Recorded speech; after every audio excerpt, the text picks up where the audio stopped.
record. And well, morning Zoomers, morning future YouTubers, morning everybody who's here in person. Thank you for having me back. I think this might be my third or fourth time coming here, so thank you for not giving up on me. Yeah, possibly. No, it's not a record.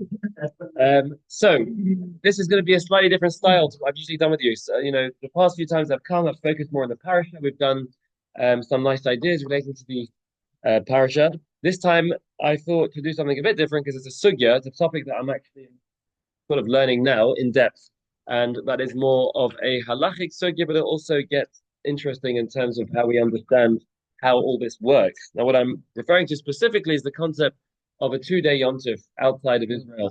I know this is definitely in my shul. You're a much frommer bunch over here, but definitely in my shul, there's a real pet peeve for people. Why do we have to keep 2 days? In fact, somebody, no names mentioned, does approach me every year and says, "Why can't Dayan Geli from the Beth Din just get rid of 2 day yontif already?" So I had to explain to him it's not quite up to Dayan Geli to do that. As great as Dayan Geli is, I don't think he has the power to get rid of a 2 day yontif. But you do understand that it does rile people up as to why on earth do we keep 2 days yontif, even though we know exactly when yontif is today. So perhaps we will scratch the surface masses of time for these Tuesday morning breakfasts. But I thought maybe I'd go through a few marathon courses together, and hopefully you can be slightly better informed about the concept of 2 day yontif. Now, don't be alarmed. There's about 13 pages over here. I gave this share last was it last night? I'm losing my mind. No, 2 nights ago in Cambridge University. I gave it to this Jewish students over there, which, by the way, are a remarkable bunch of guys over there. There's sort of 10 guys who are committed to continuing the high level Jewish learning. They've all been to yeshiva. Back, most of them come back and gone to Cambridge, and they have a night seder, another 2 hours every night, which is really impressive. And we had a great share. So don't worry, this is not the Cambridge share. This because that was over an hour. We're just going to go through some of the sources here and the time that we have, and the abridged version. And for those of you that want to try and follow along inside, I'm going to give out sheets which we have. I'm going to try and explain the share such that you don't really need to see the sources inside, but I think for those that want to, there'll be benefit to doing so. So let's pass these around. We will delve in as soon as I feel that everybody has the sheet. Very much. Okay. Everybody. Sorry, I've only got one. Got one left. I apologize for some. You okay? So, here we go. Very first source we have on this concept of 2 day yontif. Very simple, but I think it's important that we understand where this all begins. And that is, how do we calculate months in the Jewish calendar? We go by the moon. Why? Well, because the Torah says so. The Torah tells us to follow the moon. Where does it say so? It doesn't say it explicitly. It implies it in the verse. It's implicit in the verse, but it basically says Chodshe Hashana. So I'm sorry, I'm quoting the Rambam over here, Maimonides in Hilchas Kiddush HaChodesh, Sanctification of the New Moon. It's page 1 out of 13, and here in the very beginning of his 5 or 6 or possibly 7 chapters on Sanctification of the New Moon, he introduces it by explaining the following. That is, Chodshe Hashana and Chodshe Labana. The months of the year are the months of the moon, or the lunar month. Shenemar, as it says in the verse, we read it every Rosh Chodesh in the laning, or Oilas Chodesh B'Chodshay, or Olat Chodesh B'Chodshay, if you're that way inclined. And it says that this is the burnt offering of the month when it is renewed. The rabbis understand from there, Chazal understand from there, that when it says the month when it is renewed, that it is implying, or it's explicitly saying that something is being renewed over here. If you're thinking about January, February, March, which is totally arbitrary, somehow dividing 365 into 12, there's nothing being renewed over there physically. It's just the fact that there happens to be a new month. Or May. The fact that Torah says that the month is renewed, when it is renewed, sounds as if it's talking about something which is actually happening, which would be referring to the moon. Second verse, and it also says in the pasuk, this is in Parashat Bo, where we are given the mitzvah of sanctifying the new month or the new moon. HaChodesh hazeh, stressing hazeh, lachem rosh chodashim. This month, this month is for you, the first of the months. And Chazal darshan from it. There's a drasha on this verse, and they say when it says hazeh, what happens is Hashem actually, so to speak, as it were, is pointing with his non-finger because God is not physical. But let's just, for argument's sake, anthropomorphically, Hashem is pointing with his finger and saying to Moshe, "This kazeh re'eva kadesh, like this shall you sanctify and renew." Basically, so you see from these two verses, the two sources, that the concept of a month is very much dependent on the moon. You may wonder, well, how else do you have a month? Well, you can, if you wanted to, do what we do today, and that is take a year and divide it by 12 and have somewhat, on average, you've got about 30 days per month or so. But the Torah doesn't like that. Okay. And then finally, what makes things super complicated is that when it comes to years, of course, a year can't be anything but the sun. The year can't be anything but the sun. So the time it takes for the Earth to orbit the sun. So you've got a problem over here. Why? And that is, if our months are following the moon and the Earth is following, and the years are following, it means that we are going to be somewhat out of sync with our years and our months. Now, who cares? Well, the reason why we care about that is because the Torah tells us, Shamar, and this is the final part of the time on it is Shamar es Chodesh Aviv. Keep the month of spring. What that means is make sure Pesach in the spring. Now we have a problem over here. If we only followed months and didn't take into consideration years at all, then what would happen is that year by year, all the Jewish festivals would fall at different seasons within the Jewish calendar. It wouldn't be possible to always have Pesach at spring because a lunar year is 354 days. It takes 300, so to speak, if you times by 12 the sort of lunar months, you get to 354, 5 days, which means every single year, lunar year, if you want to call it that, you'd be losing 11 days, which means that as time goes by, all the festivals fall at totally different times in the calendar. You have Pesach in April, March, April, May, June, July, August, September, all the months of the year. So what happens is we have to have what's called, we're not going into this, but that's why we have the concept of a leap year. It always keeps us in sync with the solar year, what we call a year. We're not focusing on leap years, we're focusing on the month. Now, how do we sanctify the new month? As we know, it's nothing to do with the individual. It's all about the Beis Din. It's all about the Sanhedrin. They would declare the new month is you have two witnesses that come forward to the Beis Din and they say, we saw the new moon. They come to the Sanhedrin, the High Court in Jerusalem in Israel, and the High Court would then declare this is the new month. Okay? I'm simplifying things a bit, but that's basically the way it worked. That two witnesses would come forward, say they saw the new moon, and Bob's your uncle, that's the new month. Okay, now, two things to take into consideration. Number one, how long does it take for the moon to orbit the Earth? 29 and a half days and 43 minutes. That's the precise time for the moon to orbit the Earth.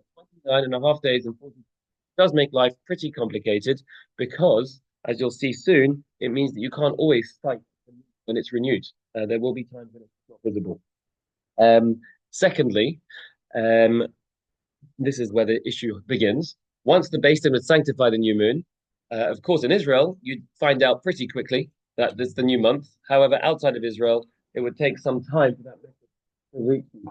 So let's just focus on each of these things at one, separately. First of all, with regards to the 29 and a half days, 43 minutes.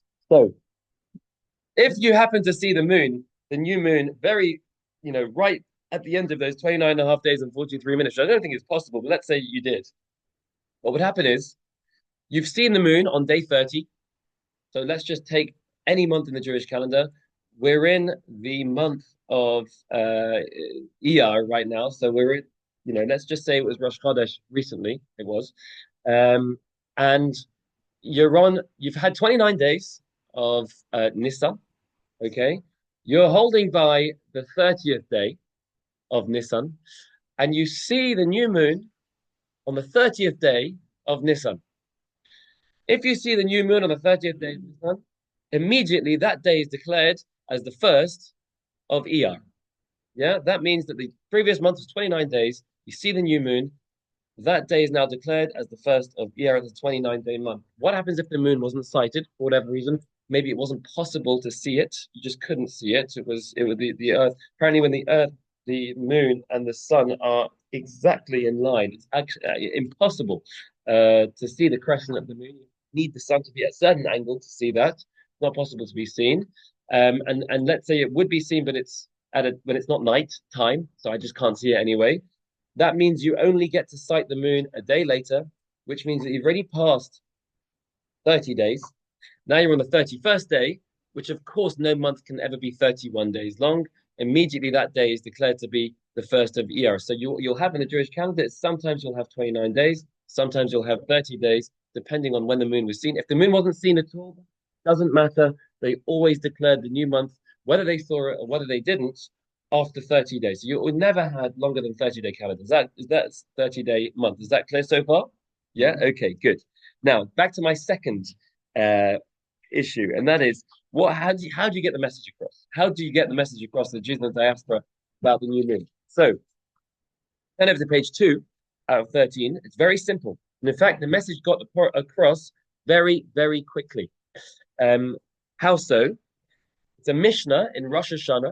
And the Mishnah in Rosh Hashanah, Daf Bet, says so right at the beginning of Rosh Hashanah. Anyone who's started learning Rosh Hashanah will sorry, it's not Daf Bet, sorry, it's a Mishnah in Perek Bet in Rosh Hashanah. Apologies, the second Perek of Rosh Hashanah.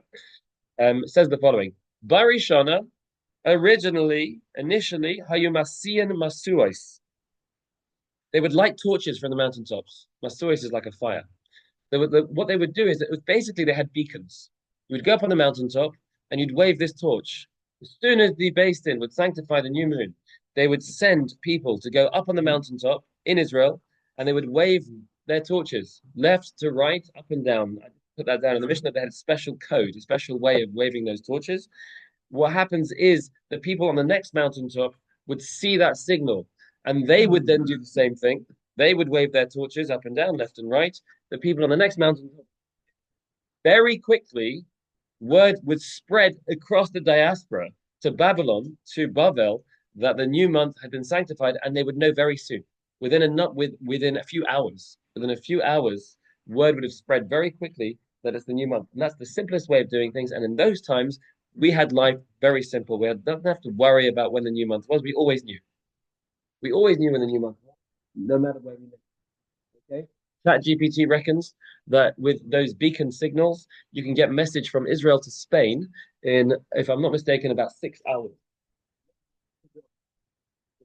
In 6 hours, using using that beacon method. Okay, that's what AI reckons. I don't know how it knows that, but that's what it reckons.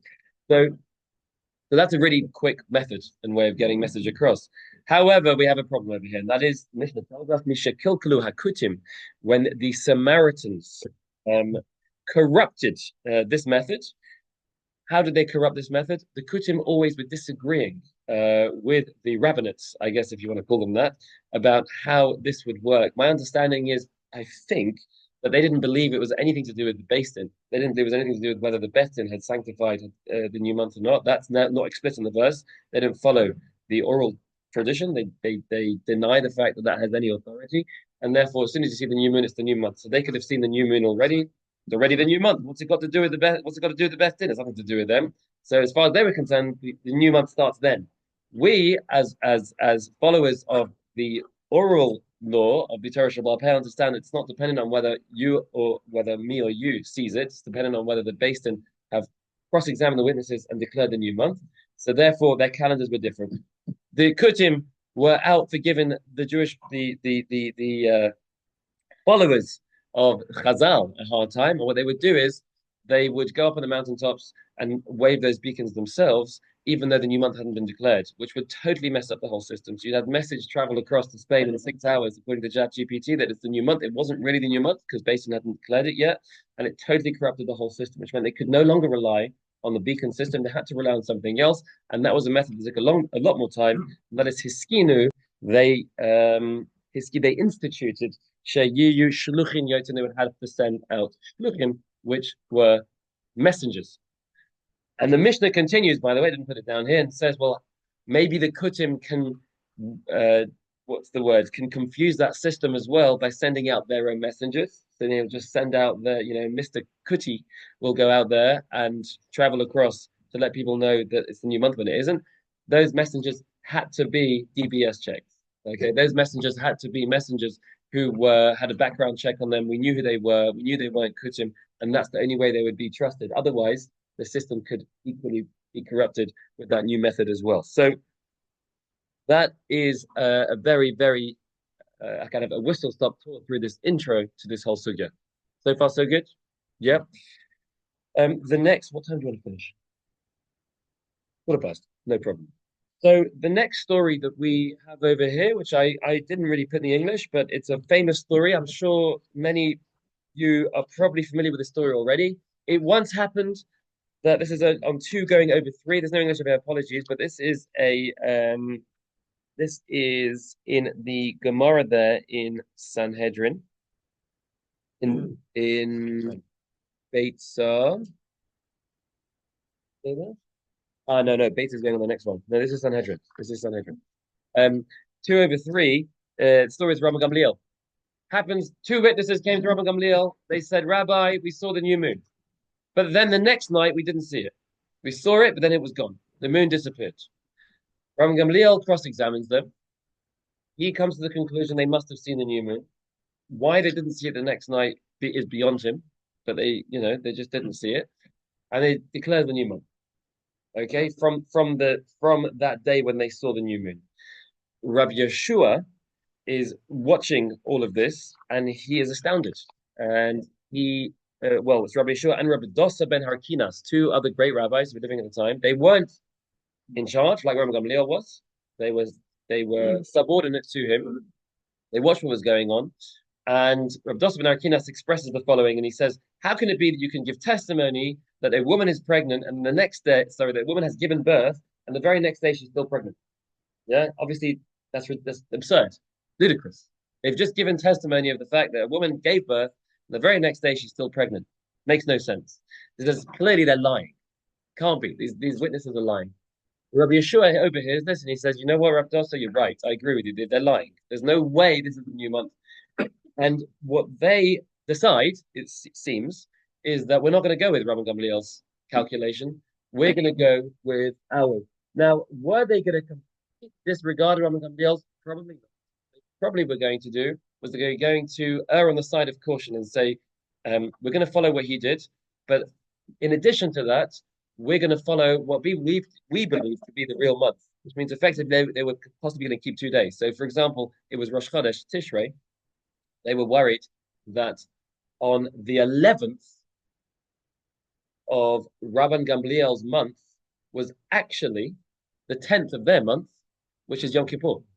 And they didn't want to eat in Yom Kippur. They're from Jews. They don't want to eat Yom Kippur. So they decided that,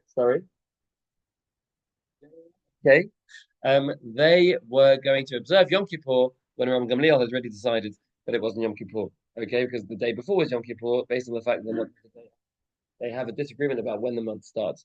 Rabban Gamliel gets wind of this. He sends a message to Rabbi Yeshua, and he says, Gozran Yalacha, I am decreeing upon you that you should turn up to my house on Motzei Yom Kippur, Motzei Mai Yom Kippur, with your stick and with your purse. Carry on Yom Kippur to my house, which we know is forbidden on Yom Kippur to carry. I want you to come to my house with your stick and with your money. And Rabbi Yeshua is distraught. He feels that Rabbi Gamliel's just ordered him to violate what he believes to be Yom Kippur. Rabbi Akiva sees him upset, and Rabbi Akiva says to him, don't worry, there's nothing to be concerned about whatsoever. He quotes the pasuk, where the pasuk says, Eile moyadei Hashem mikroei kodesh. These are the holy convocations, I think might say in the Singer's prayer book. Asher tikru oisam, which you shall bein bismanam, bein shelo bismanam. The Torah tells us the month is absolutely dependent not on whether you've seen the moon or not, but whether the Beis Din have declared the new month. If they've declared the new month, it is the new month. Whether or not that was correct, that becomes the new month, and therefore Yom Kippur absolutely is on the 10th of Rabbi Gamliel's month, and Yom Kippur doesn't exist because it's totally dependent on the Beis Din. Rabbi Yeshua is so relieved, and he thanks him. He goes, turns up to Rabbi Gamliel's house with his purse and with his stick. Rabbi Gamliel kisses him on the head, and he says, "Bo b'shalom, come in peace. Rabbi Talmidi, my teacher and my students. Rabbi b'chachma, my teacher in wisdom. Talmidi shekibalti devarei, but my student, because although you may be greater than me in wisdom, you still accepted what I said." And that's the end of the story. You see from that story, it just drives home the point that it's absolutely dependent on the Beis Din, not just whether we've seen it and they haven't, but even if they declare it wrong, that's still considered to be the new month. But let's just delve into what I really wanted to focus on over here. And really, this is a massive, extensive sugya, but I really just want to give you the basic sources which will help you understand this.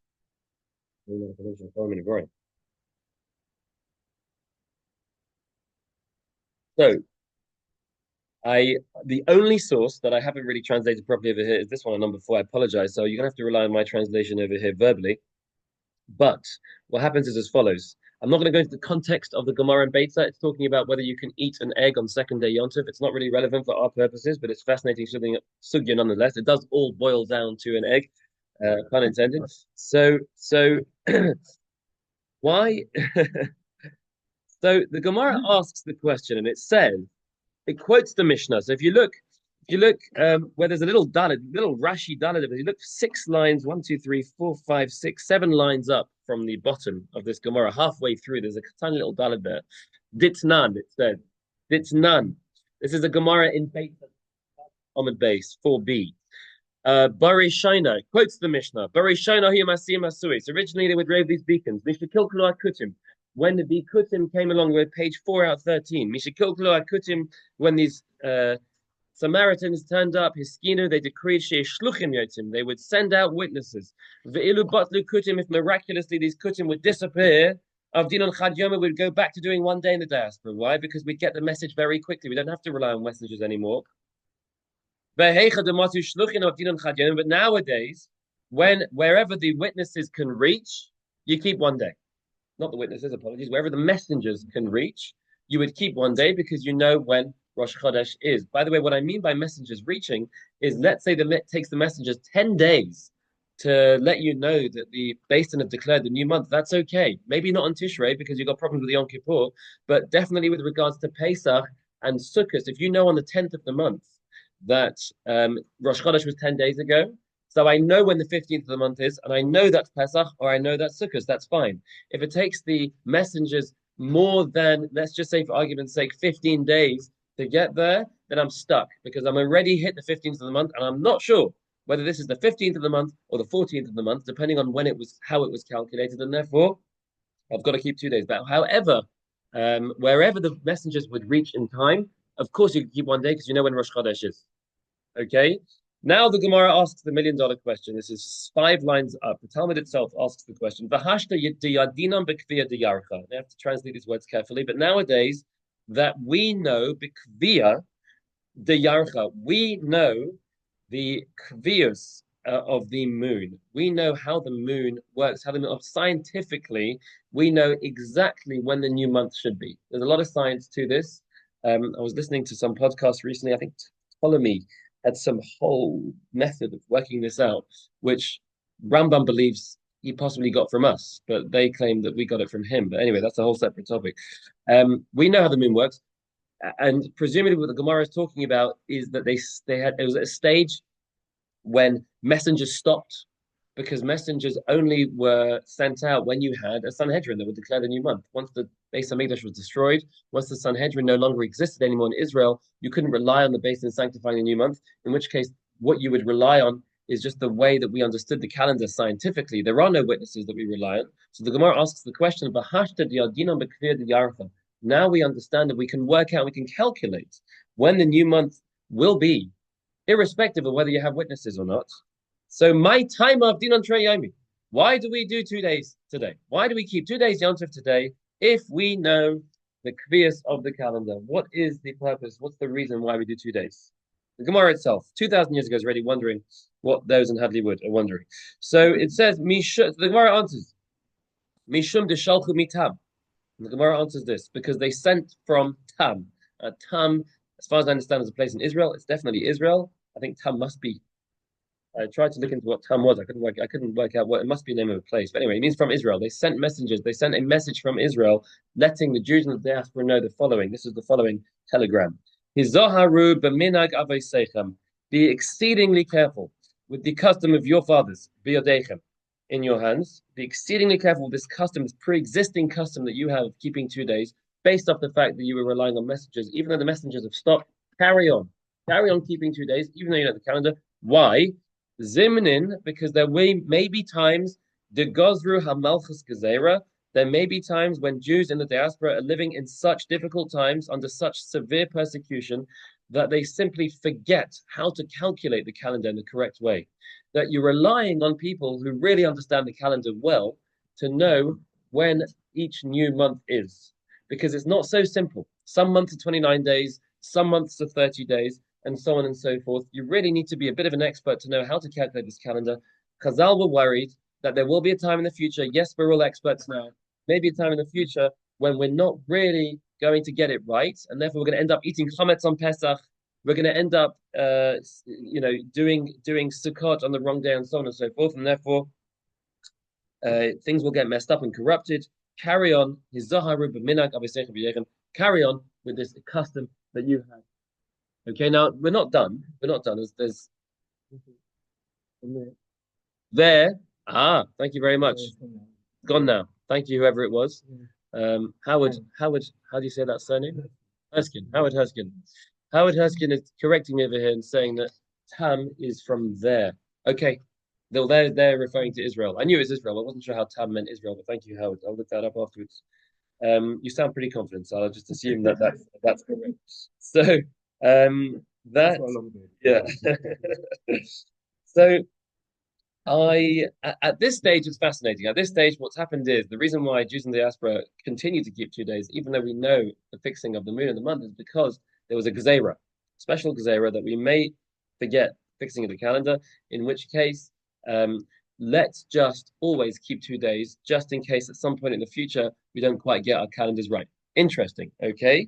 Now, there was another two sources over here which we're going to skip, but what's really interesting is, and you're welcome to look at these in your own time, but there's a bit of it, and I didn't even go into Rosh Hashanah either, which is a whole separate topic, because Rosh Hashanah, even in Israel, they couldn't get the message in time. It's literally that day that they sanctify the new moon, that is going to be Yom Tov. So you've got to get message in record speed to people in Israel. And in fact, unless you lived right there next to the Sanhedrin, you would always keep 2 days, even in Israel, because it was impossible to know that the new month had been sanctified. So that's a whole separate story, which is on this sheet, but no time for us to go into.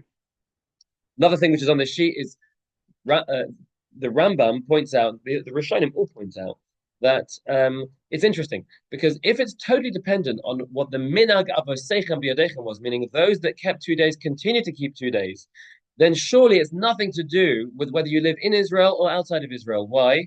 Because there were places in Israel that would have kept 2 days, because it would take the messengers a while to get to places even in Israel, depending on how the roads were, depending on how easy it was to get there. It could possibly take 2 weeks to get from Jerusalem to some far-flung yeshuv up north, let's say, in which case they would keep 2 days.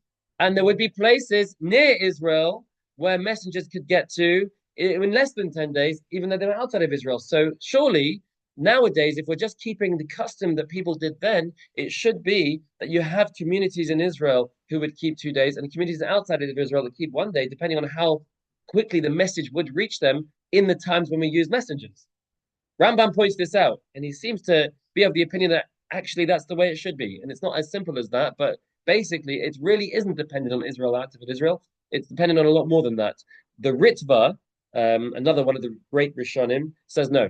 When they enacted this rule, what they said was, seeing as most of the diaspora keep 2 days, for most of the diaspora it's impossible for the messengers to get there on time, and seeing as for most of Israel you keep 1 day, because there may be communities in Israel that would take a while to get to, but for the most part, everybody in Israel will get the message in time.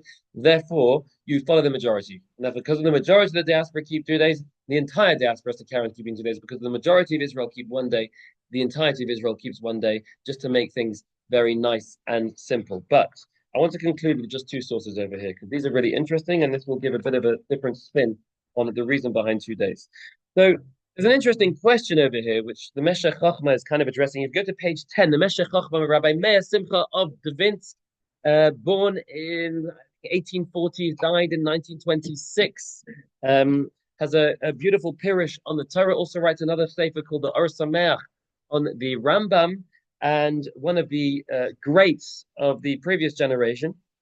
And within his words of it, he asks the following question. He says, if you're concerned purely about the fact that people may mess up on the calendar, that they may not get the calendar right, they may just lose the understanding behind how the months work, then surely this is not an Israel or Chutz La'aretz question. If you're really worried that the Jews are going to be so persecuted they can no longer work out calendar, then the Jews in Israel should keep 2 days as well, because they may mess up in Israel as well. They may not understand how to calculate the new moon, how to calculate the new month. In which case, why does it depend on Chutz La'aretz or Eretz Yisrael? It should be the same reason should apply to all Jews everywhere. So he says, we have received a tradition. So this is not written down by the Gra, by the Vilna Gaon, but it's a tradition that's passed down. The Kabbalah that we have. Mekubalim anu. Learning some Kabbalah over here. From our teacher, the Gra, that although Chazal explain, I'm reading this in English, page 10. Although Chazal explained the reasoning for enacting 2 days of Yom Tov outside of Israel, they nevertheless had left hidden in the depths of their hearts reasons that are lofty and great, numbering in the thousands. Now that may be an exaggeration, I don't know. I'm hard to understand how you can have thousands of reasons why they wanted us to keep 2 days out. But what he said was that although Chazal in the Talmud, in the Gemara, told us a reason why we should do it, because maybe one day we'll forget how the calendar works, the Vilna Gaon says there are many, many more reasons which Chazal chose not to tell us. And the Meshech Chochmah is going to reveal a secret to us and explain what one of those other reasons are. And he says the following. He says, I'm skipping a few lines, but according to what the Rambam wrote in his commentary on the Mishnah at the beginning of Sanhedrin, that there will be a re-established Sanhedrin in the land of Israel before the coming of the Mashiach and the ingathering of the exiles. The Rambam is of the opinion that the Sanhedrin can be set up before Mashiach, before the establishment of Israel in the times of the Mashiach, and before the Jewish people come to Israel, which means you'll have a time, the Rambam in the future, whereby you have a Sanhedrin and you still have Jews living outside of Israel. When Mashiach comes, we're of the understanding that all Jews will then make their way to Israel. But before Mashiach comes, you just have a Sanhedrin. You'll go back to the olden days of whereby you do have a court that is sanctifying the new moon, and you do need to get message across to the Jews that live in the diaspora about the new month.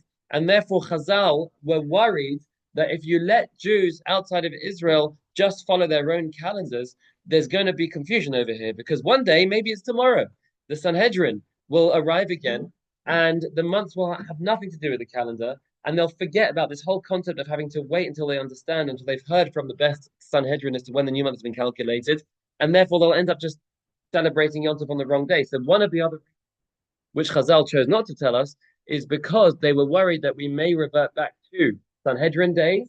We revert back to Sanhedrin days. It's really important that we do keep 2 days because message may not travel quickly enough. Now, of course, nowadays message travels really quickly. You just send WhatsApp, and people know within 6 seconds rather than 6 hours. But we're talking about why they made the Gezerah originally. And why they made the Gezerah originally is because, as far as they understood, the Sanhedrin could come back at any given moment. And therefore you'd still need to rely on them, and therefore you'd still need to keep 2 days just in case that happens. Rav Kook famously advocated for a Sanhedrin being established in the state of Israel, of course, way before Mashiach had arrived. It didn't work out. Tried hard to get that many Jews to agree on anything. But you can see that he was of the opinion that's the case. Very finally, very last source. 13. Sorry, apologies if this offends anybody. We're going to bring some Chabad into here. I'm joking, by the way. Some of my best friends are Chabad. I really mean that. So, page 13, over 13, we have the following by Rabbi Shneur Zalman of Liadi, famously known as the Baal HaTanya. And he says the following, I guess, one of the other reasons why we keep 2 days. And he says that every single, if you go right final page, I'm not going to read the whole thing over here, but you can read them in your own time. This is from ArtScroll, by the way, photocopy from ArtScroll on the Sefer HaMitzvah, Sefer HaChinuch, which goes through all the mitzvot that we have. Says the following: each festival commemorates events that happen in our national past, but they are not just historic observances. They also are Let's just skip these spiritual resources. If you look at the last sentence of that, I guess, main big paragraph over there, these spiritual resources were not limited to time and place. Each year, as the festivals are observed, the Jewish people become the recipients of these special resources anew. Pesach, freedom. Shavuot, a deeper connection to the Torah. Sukkot, recognizing that God is protecting us every day of the year. This spiritual reality is awakened each year on the festivals. This spirituality that is awakened each year on the festivals exists on the second day of the festivals as well. Okay? Now, if you go to the last paragraph, and I'm really skipping because I don't want to keep you a minute longer than you should be here. Now, the Jewish people must be able to receive and observe the spiritual resources that flow on these occasions. The people living in Eretz Yisrael, a place of great holiness and closeness to Hashem, can absorb the full measure of these resources on the one day of Yom Tov that is biblically mandated. Outside of Israel, however, it is more difficult to access and absorb the spiritual bounty that presents itself on the festival. For people outside of Israel, one day does not suffice. There, in order to fully connect to the great spiritual treasures of these days, it is necessary to observe 2 days, 2 days for each one day of biblical Yom Tov. The rabbinic decree to observe 2 days of Yom Tov in the diaspora is reflected in the heavenly reality as well, as Hashem bestows upon his nation in exile the grace of each festival, the full 2 days of Yom Tov. So there you have it from the Baal HaTanya as well. He's giving yet another reason as to why Shalchu Mitam. Tam, as Howard told us, is from Israel. There's lots of reasons why Chazal gave. They were worried about the calendar being corrupted. They were worried that one day the Sanhedrin is going to come back and we have to go back to square one. They understood that outside of Israel, it was very hard to connect to the Yom Tov and really absorb the full spiritual reality of that Yom Tov as to one day. So for all those reasons combined, which the Vilna Gaon tells us is numbers in the thousands, Chazal were not happy with us, even though we know when the calendar is and when exactly the 15th of the month is, they weren't happy with us going to one day. They wanted us to keep 2 days for all those reasons combined. Shkoyach. Shkoyach. Yeah. Right.